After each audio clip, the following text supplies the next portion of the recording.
Hello, Eagle Nation. I'm Katie Tolbert. And I'm Shaquem Holloway. And this is Sports Talk.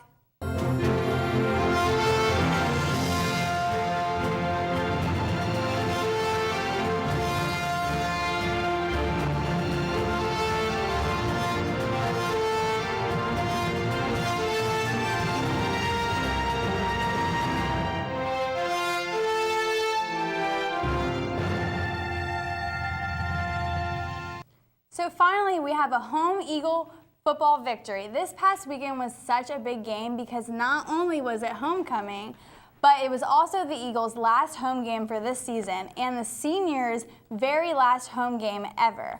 I'll be the first person to say that you could feel that the energy was different with the crowd and the team itself, which this Eagle team really needed. And I think that has a lot to do with McKinnon being back on the field leading this team. Obviously, McKinnon is the leader of this team, and they look to him for inspiration and leadership. That team thrives when he is there, and when he isn't, well, you can tell what's missing. The Eagles, led by McKinnon, were able to get their last win at home as members of the Southern Conference with that 35-19 victory over Western Carolina. A team that hasn't beaten the Eagles since 1995, I believe. That's a long streak of dominance, and I'm sure it was good for GSU to be able to keep that streak alive. Whether McKinnon was back or not, the Eagles had this game. Western Carolina is the worst team in the conference, so this win was expected from everyone watching. I mean, 18 seconds into the game, the Western Carolina's quarterback, Troy Mitchell, threw an intercepted pass, which in 2 downs led to McKinnon's first touchdown drive of the game. GSU really capitalized on Western Carolina having such a young quarterback and also benefited from the Catamounts' weaknesses. The very beginning of the game, Western Carolina got a touchdown to tie the game up, but GSU blocked the extra kick, allowing them to remain in the lead. And ever since then, GSU never let Western Carolina get ahead, which I think is a very important point to make because this Georgia Southern team has been infamous this year for letting up impressive leads. That's very true, Katie. But this isn't the Eagles of old. They're definitely not the team GSU fans are used to seeing on the field. Defensive struggles and injuries have really hurt them this year, and they didn't blow WCU out of the water either. It was only a 16-point victory, but it's not like when they played Savannah State earlier this year. I'll give the Eagles credit, however. They didn't allow WCU to pass all over them, which is a weakness in this Eagles defense. They intercepted the ball 4 times. Senior Lavelle Westbrooks came down with 2 of them, and I'm sure it didn't hurt that scouts from the Atlanta Falcons and the St. Louis Rams were in attendance. We caught some great action at the game. Let's take a look.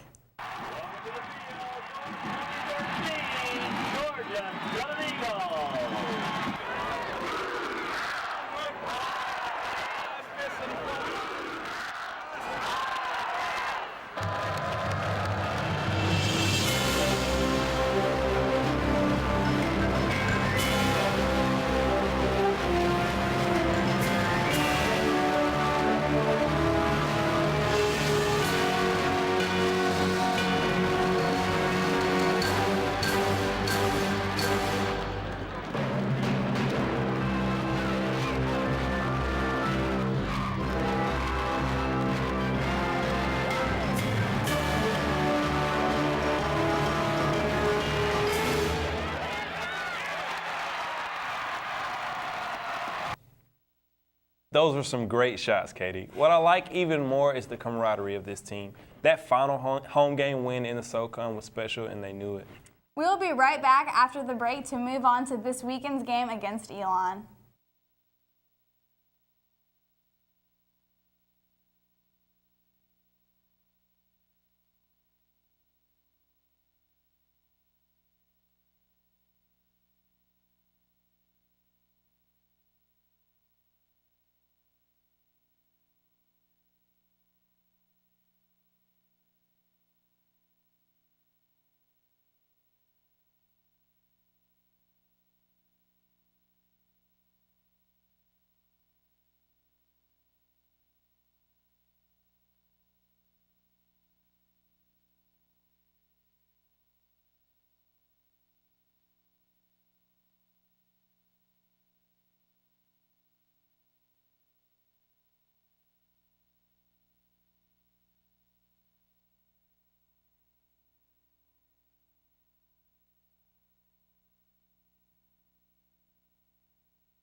Okay, so this Saturday is another huge game for the Eagles because it is their last conference game this season, which means it is their last SoCon conference game ever. This game essentially will be the last memory of how GSU leaves the Southern Conference. Now, GSU has a better record than Elon does, but when I was comparing the two teams statistically, they were not that far off from one another. But one statistic that stood out to me as the Eagles' advantage in this game is third down conversions. Georgia Southern has converted 51% of their third downs, while Elon has only converted 31% of their third downs. I think this is huge for the Eagles because this season, this GSU defense has really been able to hold the line, and I think that will help them tremendously in this Saturday's game. That is an important stat for GSU, but it raises the question, is GSU's defense good enough to force third down situations? I think they can, but it won't be easy. Elon averages over 230 passing yards per game. GSU's defense will have to force turnovers and stuff the run on first and second down, something they were successful with against Western Carolina.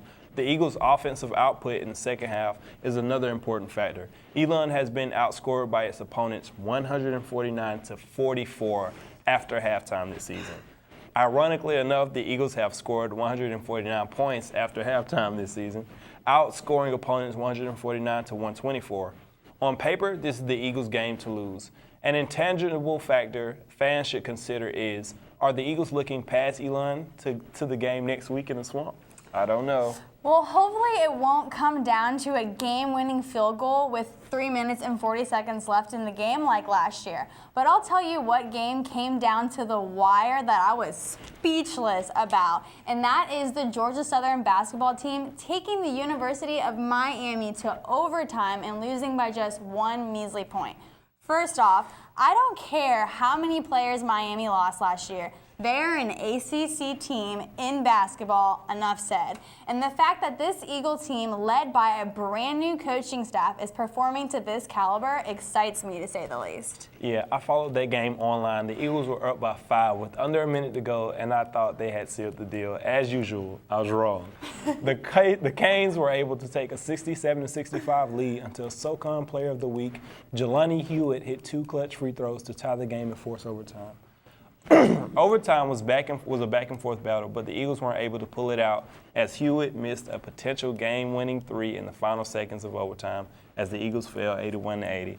I know the team doesn't believe in moral victories, but if they did, this would definitely be one.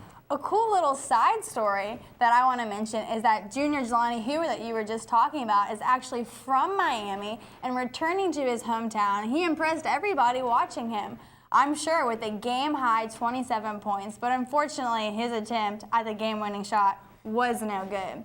Hewitt was not the only player to just rack up the points at Miami. Senior Trey Bussey tallied 20 points, and senior Brian Holmes tallied 17 points. The Eagles also went 16 for 16 at the free throw line, which is ironic because at the end of this game, with 32 seconds left on the clock, the Eagles ended up losing their lead and losing the game due to 2 free throw shots being made by Miami's Manu Lecomte. Hewitt is a big surprise for the Eagles this year. Benefiting from Coach Byington's system has him averaging 26 points per game after redshirting last year for academic reasons. Trey Bussey is another Eagle having a big year, as he's averaging 20 points per game, and the Eagles are sitting at 1-1, what could potentially have been 2-0, without last year's leading scorer Eric Ferguson, who's redshirting this year due to injury. I'm pumped to see this team finish out the triple header at Hanner this Saturday. We'll be right back after another commercial break.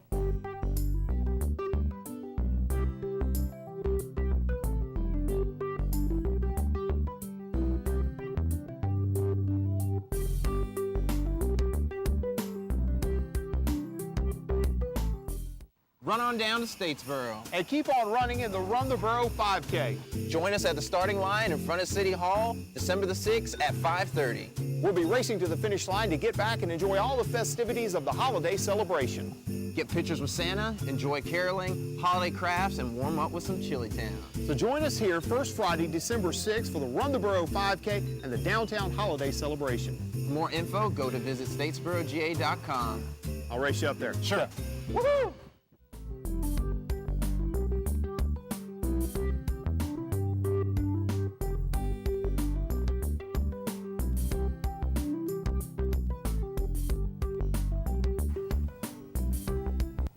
So now we are going to transition from the court back onto the field. But this time we are going to talk about the men's soccer team. This team just recently played their first match in the Southern Conference tournament, and they defeated the University of North Carolina at Greensboro 1-0. This was a pretty cool victory for the Eagles because they had lost to the Spartans earlier this season 2-1. This game was actually a milestone maker for a bunch of players, but one that I thought was incredible was that senior Neil Banks, which is the defending SoCon Player of the Week, got 7 saves, making it his 4th shutout of the season. With the performance these guys showed in the last match, what is your prediction for the next tournament match against Elon? History repeats itself. Last year, the same situation occurred. The men's soccer team knocked off UNCG to meet Elon in the semifinals in order to advance to the SoCon championships. I expect what happened last year to happen again. Elon is just too good. The Eagles do have a chance, however, as the Phoenix barely escaped with the win against App State as they beat them 8-7 by penalty kicks. App State was the number 7 seed, while Elon is the number 2 seed. While an upset is always possible, Elon should beat GSU 2-1. However, the Eagles do have 3 All-SoCon players on their men's soccer team, 2 of them being forward Wick Carlisle and, senior, as you talked about earlier, senior goalkeeper Neil Bates. He is anchoring a great defense for GSU this season, and he's doing an excellent job. The men's soccer team has a chance, but I don't think they'll pull out the victory. Well, we'll find out shortly the outcome of that match. That's all the sports talk we have for you this week. Thanks for tuning in, and see you next week.